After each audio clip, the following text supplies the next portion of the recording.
So good afternoon to all of you here in Saudi House and those watching from around the world. It's a delight to do this session here on day 3 of the full program at Davos. I think 2026 can be marked as the year that critical minerals actually came to the front of the policy agenda.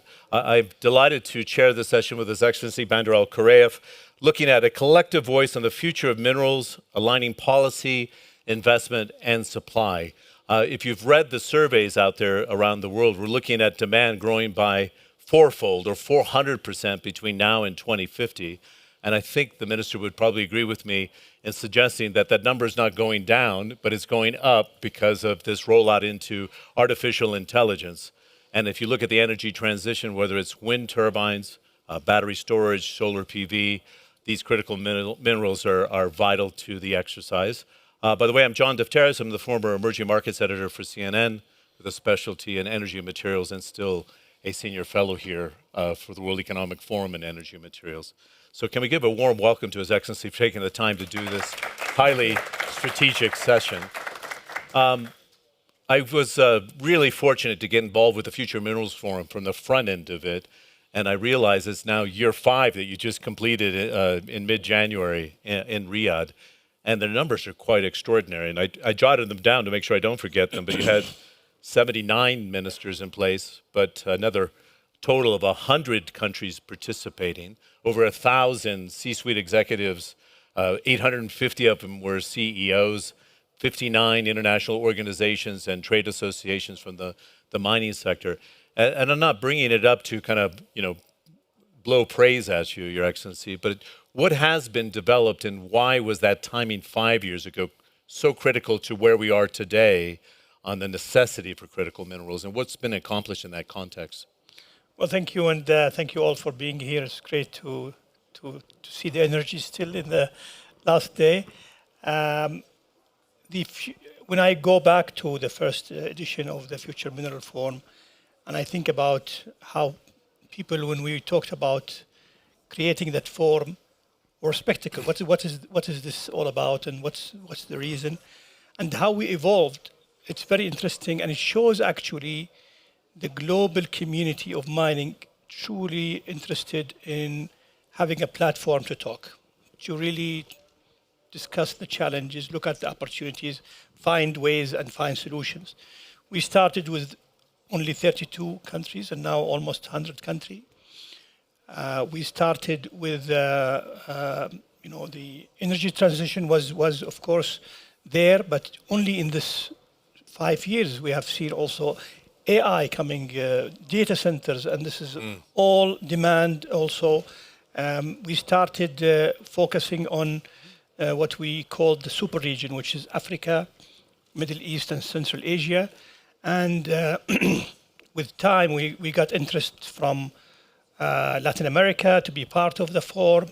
And then what was interesting also is to see the G20 countries or consumer countries also being interested to be a part of it. And everybody now, today, I can easily say that the Future Mineral Forum is a true representation of the global mining sector. So we are very proud to have created this, and we are even more proud is really to show real results that has happened in the last 5 years. So we have talked during the Future Mineral Forum last week of the progress that we have done. So the Ministerial Roundtable, which is the first day, it's government. We launched the Critical Mineral Framework. We launched the centers of excellence, of capabilities, and we launched the standardization and traceability also initiative, which is very important to ensure that mining and the way mining is done and responsible mining and so on. On the other hand, we have been able to convince the World Bank to put mining as part of the agenda of the World Bank, especially when it comes to helping financing infrastructures globally. That's critical, actually. That's very important. A few years ago, they were going against hydrocarbons, as you know, and they were not embracing the mineral sector. So it's vital to unlock that funding for Africa, especially. Absolutely. I mean, and now, as you mentioned, Africa, one of the initiatives is to create 7 corridors, 5 of which is going to be in Africa, 2 in Asia. So the forum is actually producing, and I think this is the success of this forum started from the initial idea that it is a global forum. It is something that we are creating for others. And I remember in the early days, His Excellency Khadim Defer, our Vice Minister of Mining, and myself, we were actually engaged with the top CEOs in Zoom calls and calls to explain to them what we are trying to do and asking them to be part of this cause and this initiative from an early stage. Governments, we sold the idea that this is a platform not for Saudi Arabia, but everybody. And that's, I think, one of the probably the important successful factors that we have. Today, we say we created the platform, but it is not a Saudi initiative, it's a global initiative. And that's, I think, is also a great way of showing the world how we can bring everybody together for the sake of mining. And I want to close also that we launched for the first time the Future Mineral Pioneers, which is inviting technology providers and entrepreneurs to come up with ideas to solve for problems for mining industry. And we were very, very surprised. We had 1,800 people globally. More than 60 countries were participating in the first year. We awarded some of the winners. Some of the groups are actually from different countries. So that's also an important mechanism to show the global community, especially private sector, that you need to be very close with technology because it is going to be the real solving of problems is coming from technology. No, in fact, if you don't mind spending, this wasn't on our agenda, but it's fascinating because of the AI development and the power of AI, whether it's in energy for reservoir management or in the mines and the veins and the pits that you're going after. It'll provide the efficiency on one side for the industry, but on the other side, what I think is very fascinating is that the demand is going to be led by data centers, right, and led by the technology companies. So there's a good symbiotic relationship there, wouldn't you say? Definitely. I mean, the growth in the mineral requirement is happening because of technology, but also technology is solving for the demand. I mean, today, if you look at the whole process from exploration and how technology can help in expediting exploration to data, the big data that you get from the exploration and how to use it to really understand more and more the kind of deposit, concentration, and economics of each location, to the processing, to also the end products, things like additive manufacturing and how additive manufacturing can actually solve some of the issues of demand of minerals in general. So we are very bold, and in Saudi in general, for technology, not only mining, but in everything. And I think the global companies in mining were a bit late, to be honest, in the adaptation, in really getting to know what the technology can bring to their efficiency, safety. Today, for example, we can see the future of mines without having to need anybody, especially underground mining, where it's really an issue of safety, and that will reduce the cost big time. Also, the energy consumption and how the management of energy in these mines are being done, how to be able to manage mines remotely. And when I visited Chile, it was amazing to see Anglo America. They are in their headquarters. They are managing 2 mines that are, one is 800 kilometers and the other one is almost 1,000 kilometers away from Santiago, through technology, through some of the most advanced technologies in the mine, in the location, but also remotely. I just learned it this week. There's twinning right? So you have a virtual management of a mine from the HQ or the regional HQ and the efficiencies that come out of it. I wanted to go back to the theme here. If we have this fourfold increase, and that's for the basket of the critical minerals between now and 2040, how do you line policy for government, even from the idea of permitting, with the demand from the private sector to ease this, and then the ESG concerns about the mining sector? Historically, most of those mining companies you had at FMF, and they'll tell you this, publicly and privately, they like to keep their head down. But now that there is so much demand and the spotlight's on the sector, how do we get these three forces aligned to meet the demands of society? Because it's what society's demanding these critical minerals, do you think?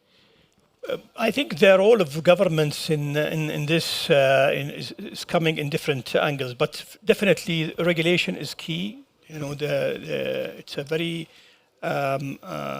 important part of permitting and giving licenses and so on. That's governments need to shape up and do things much faster.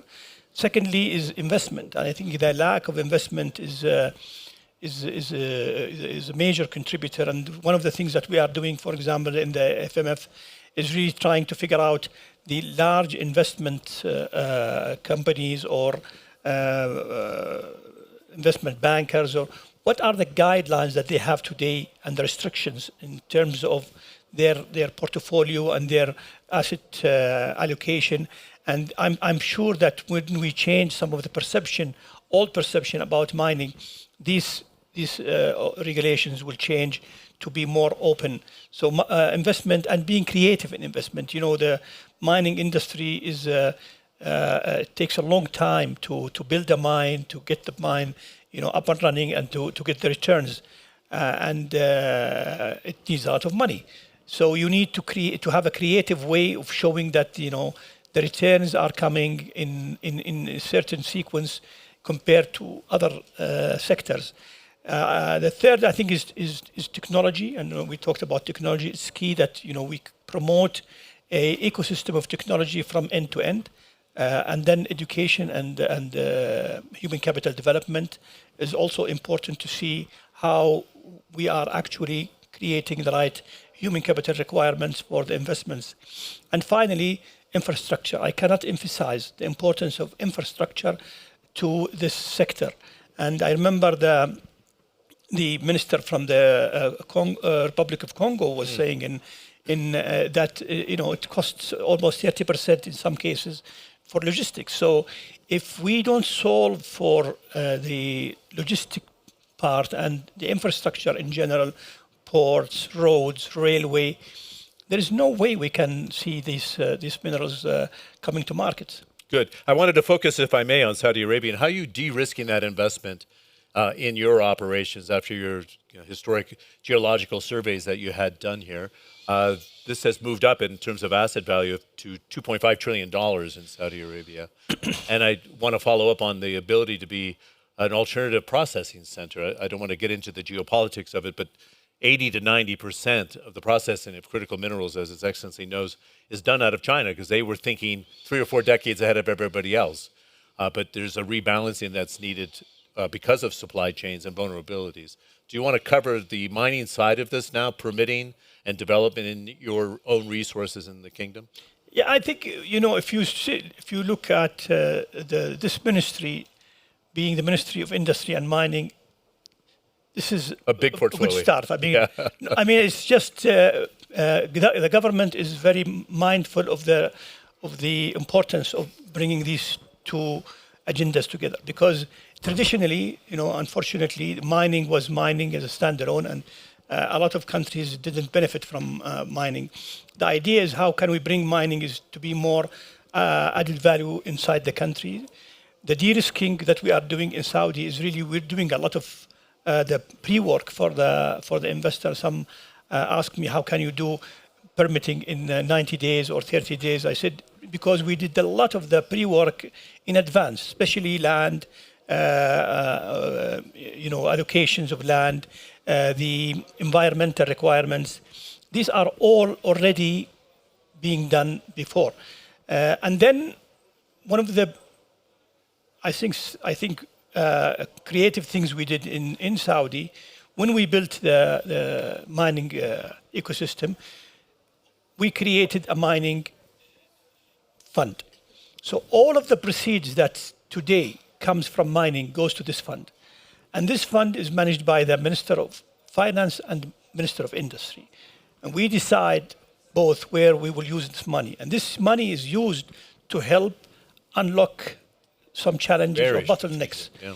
And we launched even last week in the Future Mineral Forum, the infrastructure program, which one project is being launched as we speak, a 70-kilometer pipeline of treated water to help one of the areas of mining. So this is the kind of de-risking that we are helping. If you go to other jurisdictions, then the companies will have to do all of this.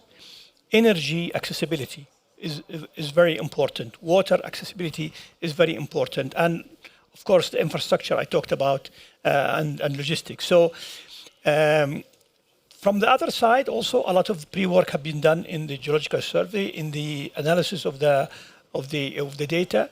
We have been very successful in our licensing rounds. The last one was the 9th. We did 172 locations. Wow. We listened from investors in the first and second Future Mineral Forum. We discussed with the large mining companies. I say, why you are not coming to Saudi? And they said, we'd love to, but your area is too small for us. So we changed the regulation to have the areas that we are giving as concessions to meet the international global demand. So it's very important for governments to be very humble, listen to the investors what they want, and try to actually do the right thing. Because if you act just like a regulator, I don't think that's the right thing to do. And this is what we are doing in Saudi. We are very close to investors. We are listening. We don't claim to be perfect, but at least we are listening. We're trying to design the right ecosystem that will allow investors to come, be able to make money, but at the same time be responsible with the social fabric, with the environment, and doing the right thing. Great. Can I cover that processing with you? Is there interest to partner with the PIF, for example, to set up smelters for certain strategic minerals and metals that'll make you a processing center to take some of that heat off of China? Because with this sort of demand, China can't handle everything, right? And it takes time to build these facilities. In fact, yes, I think PIF will also, during last week, they announced a large project for aluminum value chain. Also, we are looking at a few investors who are interested in setting up smelters, copper smelters especially. In addition, we signed with the US during the visit of His Royal Highness an agreement for critical mineral, and there is work being done by Ma'aden and a US partner also to do processing for rare earth metals. So this is definitely the ultimate goal is to continue investing in midstream and downstream to help our industrialization, but also to allow us to use our energy in the right form. I think Saudi also, we are blessed with the energy competitiveness, which is, combined with the minerals, can create a more sustainable and strong competitiveness. Plus, our location as a country also is sitting in a great place where you can reach most of global demand. Good. There's a lot of geopolitical tensions. Some things cleared up here in Davos. It's always at the start of the year, like the FMF, so it kind of sets the agenda for a year. How do we make sure, and you have this collaboration with the private sector coming to the FMF, you have those agreements with the United States. I see the Chinese players and the major mining companies are at FMF as well. How do we make sure we don't have the geopolitics getting in the way of the demand that's needed for the energy transition and also for technology and the development of AI? Do you feel confident about this? I feel making sure that we can level the playing field in a very civil way? Well, I think part of the geopolitics tension is also coming from, from the issue of getting access to, for example, minerals in this case. So if we try to solve for it, I think we are directly or indirectly removing the tension. That's and the creation of the Future Mineral Forum to be able to bring almost 100 countries, including China, including the US, including Latin America and Africa and so on, is a good sign. And people actually do want to talk. People would like to find solutions. So, and this is what we try to create. This is what we are doing, and I'm very confident that it is working. It is. I'm not just saying it will work. I'm telling you it is working as we speak. Okay, very good. So we have these projections of twofold demand increase by, say, 2035 and a fourfold increase by 2050. Can this industry manage it? And can governments collaborate with their private sector partners and say, look at the potential in Africa? $2.5 trillion in Saudi Arabia. You look at Argentina, Brazil, and other major players, Chile, right? They have potential. It's now this case of unlocking that potential. If I'm here in Davos in, say, 2035, how far along are we going to be in these targets of creating that, meeting that demand, I should say? I want to probably comment on the projection of demand. I am not fully convinced that we should forecast demand based on history. I think we need to reconsider what is going to happen also in technology and how it will shift this demand. There is a lot of new ideas that could what we call today critical minerals. It's a definition that we created actually. Not Saudi, but the global community. Today with science you can actually do many things. You can introduce a new kind of components, metallic or non-metallic. So I'm a big believer that part of the solution will come from technology, not only from more and more the supply. I think when we look at recycling, for example, one of the good things about metals is that they are recyclable forever. So what are we doing in that space? There's a lot of room to improve. We had a session today, a very interesting company from Finland, for example, was talking about what they have been doing in recycling. So I think it's a combination of work from governments, from mining and upstream, but also from technology. Yes, even the efficiencies you're talking about, I think we're only skimming the surface, and that recycling play is also the same. I have to say that 25 minutes flew by because you're so good, Yeah. right? But thanks for taking all the questions and some that we didn't have in the agenda, but that were sparked by our conversation in the green room. Give a nice round of applause to His Excellency Bandar Al Khair. Thank you. Thank you very much for Thank joining you. us. And thanks for the audience.